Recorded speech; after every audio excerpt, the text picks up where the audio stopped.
সেদিন গেছিলাম বড় বাজারের, সামনেই ছদ্দি ভাইয়ের বিয়ে, তো নতুন জামা কাপড় তো বানতে হয় বস।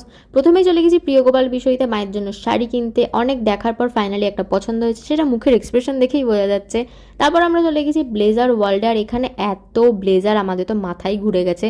তারপর আমরা মাঝখানে একটু টি ব্রেক নিয়ে নিয়েছি, দিয়ে অনেক দেখে ঠেকে বাবা আর ভাইয়ের ফাইনালি পছন্দ হলে আমরা ওখান থেকে বেরিয়ে গেলাম।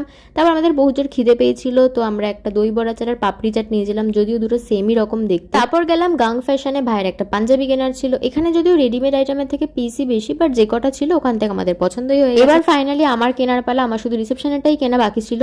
এসি মার্কেট পুরোই বন্ধ, এত রাত হয়ে গেছিল। এই একটা দোকান খুঁজে পেয়েছি নবদুর্গা বলে, বাট বেশ ভালো কালেকশন।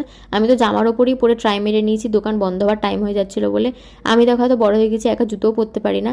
যাই হোক, তারপর বেরিয়ে আমরা একটু কুলফি খেয়ে নিলাম আর একটু ঝালমুড়ি আর ছোলা মাখা খেতে খেতে ট্রেনে করে বাড়ি চলে এলাম। বাড়ি আসার পর যে যার মতো ট্রায়াল দিতেই ব্যস্ত। তো চলো আজকের মতো টাটা।